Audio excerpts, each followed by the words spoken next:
आदाब, मैं हूं शकील अहमद और आप देख रहे हैं न्यूज़ मैक्स। ईरान ने अभी हालिया दिनों में जो परमाणु कार्यक्रम को लेकर पूरा खुलासा किया है और उसके बाद अमेरिका और इजराइल को जो चेतावनी दी गई है, उसी संदर्भ में एक बयान सामने आया है। संयुक्त राष्ट्र की संस्था है अंतर्राष्ट्रीय परमाणु ऊर्जा एजेंसी IAEA, उसके जो चीफ हैं राफेल ग्रोसी, उन्होंने ईरान को लेकर एक बड़ा दावा किया है। ग्रासी ने ये कहा है कि ईरान ने उनसे कहा है कि अगर इजराइल उसकी परमाणु सुविधाओं पर हमला करता है तो तेहरान का परमाणु बम बनाने का इरादा और मजबूत हो सकता है।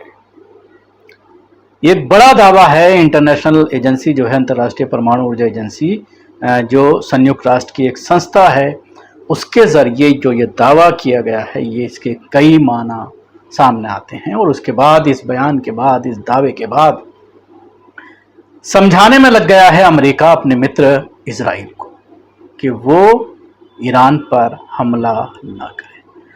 ये खबरें जो आ रही हैं वो कहीं ना कहीं बहुत सारी चीज़ें ऐसी होती हैं कि अमेरिका समझा रहा है इजराइल को, इस तरह की खबरें सामने आती हैं। लेकिन इसके पीछे क्या कहानी है, इसके पीछे इस तरह की खबरें देने का क्या मकसद है, ये वो लोग बखूबी जानते हैं जो इंटरनेशनल हालात पर नज़र रखते हैं बारीकी से, और जो ये समझते हैं कि ईरान और इजराइल के दरमियान किस चीज़ को लेकर झगड़ा है, और उसके साथ ही ईरान का जो परमाणु कार्यक्रम है उस पर अंकुश क्यों लगाना चाहता है अमेरिका।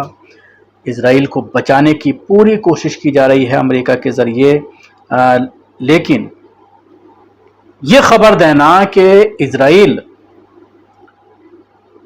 के ऊपर दबाव बनाया जा रहा है अमेरिका के ज़रिए कि वो हमला ना करे, ये कहीं ना कहीं ईरान को भी डराने की अमेरिका की एक कोशिश हो सकती है। इसके साथ ही अखबार यरूशलम पोस्ट ने ग्रासी के इंटरव्यू को छापा है, जिसमें परमाणु निगरानी एजेंसी के प्रमुख ने कहा है कि हमले का संभावित रूप से एकत्र प्रभाव हो सकता है और इससे ईरान का संकल्प मजबूत हो सकता है कि वो परमाणु हथियार हासिल करे। ग्रासी ने कहा है कि मैं आपको ये इसलिए बता रहा हूं क्योंकि उन्होंने मुझे सीधे तौर पर यह बताया है। उन्होंने यरूशलम पोस्ट को बताया कि ईरान का परमाणु कार्यक्रम व्यापक और गहरा है, उसे रोकने के लिए बहुत बड़े और विनाशकारी हमलों की जरूरत होगी। उन्होंने कहा है, जब मैं गहरा कहता हूं तो मेरा मतलब होता है कि कई सुविधाएं बेहद अच्छी तरह से संरक्षित हैं, उन्हें बाधित करने के लिए भारी और विनाशकारी बल की आवश्यकता होगी। ग्रासी ने टिप्पणी ऐसे समय में आई है जब अमेरिका और ईरान परमाणु वार्ता कर रहे हैं, जिसकी मध्यस्थता ओमान कर रहा है। ये वजह है कि अमेरिका ने ट्रंप प्रशासन कतई नहीं चाहता कि ऐसे समय में नेतन्याहू ईरान पर हमला करें।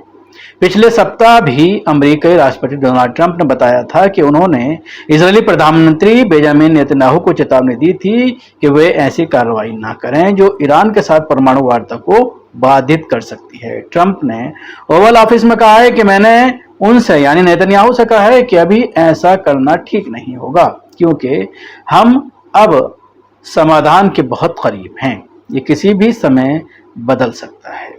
इस बीच कई विशेषज्ञों का दावा है कि ईरान ने अपने परमाणु कार्यक्रम को तेज कर दिया और हथियार स्तर के यूरेनियम संवर्धन को बढ़ा रहा है। कई विशेषज्ञ तो यहां तक कहते हैं कि वह कुछ सप्ताह में परमाणु बम बना लेगा। तो ये जो दावे किए जा रहे हैं संयुक्त राष्ट्र की संस्था के जरिए कि उनसे डायरेक्ट ये बात कही गई है, तो ये कहीं ना कहीं इस दावे के बाद पूरी दुनिया में हड़कंप मचना जाहिर सी बात है, वाजिब है। और उसी के तहत जो है ये अब बहुत तेज़ी से ईरान के साथ जो वार्ता है उस पर अमेरिका आगे बढ़ रहा है।